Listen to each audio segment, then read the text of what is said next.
তমলুকের বিজেপি প্রার্থী লক্ষ্মীর ভান্ডারের তোপ। তৃণমূল বলছে ওরা হারলে লক্ষ্মীর ভান্ডার বন্ধ হবে। লক্ষ্মীর ভান্ডার রাজ্য কোষাগারের টাকা। তৃণমূলকে নিশানা অভিজিৎ গাঙ্গুলির। তৃণমূলকে নিশানা করলেন অভিজিৎ গাঙ্গুলি। এই নিয়ে আমরা বিস্তারিত জানবো। আমাদের সঙ্গে রয়েছেন আমাদের প্রতিনিধি সৌম্যজিৎ চট্টোপাধ্যায়। সৌম্যজিৎ, তৃণমূলকে নিশানা করেছে অভিজিৎ গাঙ্গুলি, তিনি ঠিক কি বলেছেন?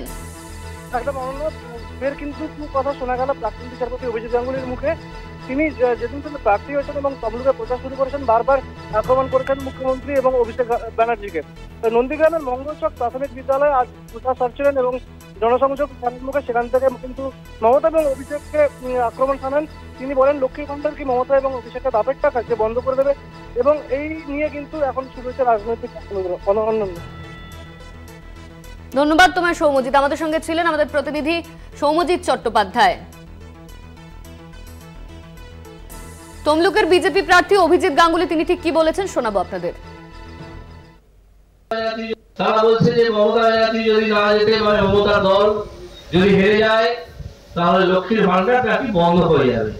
এটা আপনারা যে রকম সর্বৈব মিথ্যে কথা, এটা সম্পূর্ণ মিথ্যে কথা। এই ভাওতাবাজিতে আপনারা বিশ্বাস করবেন না। দেওয়া হয় সেটা মমতা ব্যানার্জির বাপের টাকা নয়, সেটা আসে পশ্চিমবঙ্গ সরকারের কোষাগার থেকে। সেই টাকা মমতা ব্যানার্জির ভাইপোর বাপের টাকা নয়, সেটাও আসে পশ্চিমবঙ্গ সরকারের কোষাগার থেকে। পশ্চিমবঙ্গ সরকার থেকে যে টাকা আসে কোষাগার থেকে, এই 1000 টাকা বা 1200 টাকা, সেই টাকাটা আপনার জেনে রাখবেন অত্যন্ত কম। সারা ভারতবর্ষে যেখানে যেখানে এই স্কিমটা চালু আছে, সরাসরি মানুষের হাতে টাকা পৌঁছে দেওয়ার স্কিম, সেখানে আসামে পায় 3000 টাকা, উত্তরপ্রদেশে এবং রাজস্থানে পায় 3500 টাকা। এই মুহূর্তে আমাদের সঙ্গে রয়েছেন তৃণমূল মুখপাত্র অরূপ চক্রবর্তী। আপনাকে স্বাগত কলকাতা টিভিতে। তমলুকের বিজেপি প্রার্থী লক্ষ্মীর ভান্ডার নিয়ে অভিষেক বন্দ্যোপাধ্যায় এবং মমতা বন্দ্যোপাধ্যায়কে তোপ দেখেছেন, কি বলবেন আপনি? যে লক্ষ্মীর ভান্ডারের টাকা কি মমতা ব্যানার্জি অভিষেক ব্যানার্জির বাপের টাকা নয়। অভিজিৎ গাঙ্গুলি জেনে রাখা উচিত, নিশ্চিতভাবে এটা কারোরই পৈতৃক সম্পত্তি নয়। ঠিক বলেছিল উনি। তেমনি 100 দিনের টাকা বা আবাসের টাকাটাও নরেন্দ্র মোদীর বাবা। যে টাকাটা ওরা বাংলার মানুষের জন্য আটকে রেখেছেন, যাদের দিয়ে কাজ করিয়েছেন, তারপর তাদের টাকা দেননি, সেটা বিজেপির পৈতৃক সম্পত্তি নয়, পৈতৃক টাকা নয়। আর লক্ষ্মীর ভান্ডার বন্ধ করে দেবো, এটা বিজেপির নামে আমরা বলি। লক্ষ্মীর ভান্ডার বন্ধ করিয়ে দেবো এই হুমকি বিজেপির কুচবিহারের নেত্রী প্রকাশ্য মঞ্চ থেকে অন ক্যামেরা হুমকি দিয়ে বলেছেন এবার বিজেপি 500 পাবে, বাংলায় বিজেপি 25টার বেশি বা 30টার বেশি আসন পাবে, তাহলে লক্ষ্মীর ভান্ডার আমরা বন্ধ করে দেবো। কুচবিহারের বিজেপি নেত্রী বলেছে, এটা তৃণমূল কংগ্রেস বলেনি। উনি রাজনীতিতে নতুন এসছেন, এর আগে বিচারপতির চেয়ারে বসে বিজেপি করছেন। এখন বিচারপতির চেয়ার থেকে বেরিয়ে ঘোমটার আড়ালে খেমটা নাচছেন, এবং ঘোমটার আড়ালে ছেড়ে এসে খেমটা নাচছেন।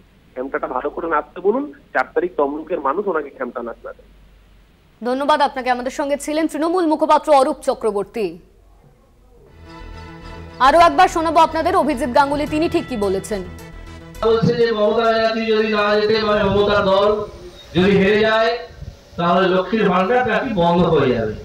এটা আপনারা যে রকম সর্বৈব মিথ্যে কথা, এটা সম্পূর্ণ মিথ্যে কথা। এই ভাওতাবাজিতে আপনারা বিশ্বাস করবেন না। দেওয়া হয় সেটা মমতা ব্যানার্জির বাপের টাকা নয়, সেটা আসে পশ্চিমবঙ্গ সরকারের কোষাগার থেকে। সেই টাকা মমতা ব্যানার্জির ভাইপোর বাপের টাকা নয়, সেটাও আসে পশ্চিমবঙ্গ সরকারের কোষাগার থেকে। পশ্চিমবঙ্গ সরকার থেকে যে টাকা আসে কোষাগার থেকে, এই 1000 টাকা বা 1200 টাকা, সেই টাকাটা আপনারা জেনে রাখবেন অত্যন্ত কম। সারা ভারতবর্ষে যেখানে যেখানে এই স্কিমটা চালু আছে, সরাসরি মানুষের হাতে টাকা পৌঁছে দেওয়ার স্কিম, সেখানে আসামে পায় 3000 টাকা, উত্তরপ্রদেশে এবং রাজস্থানে পায় 3500 টাকা।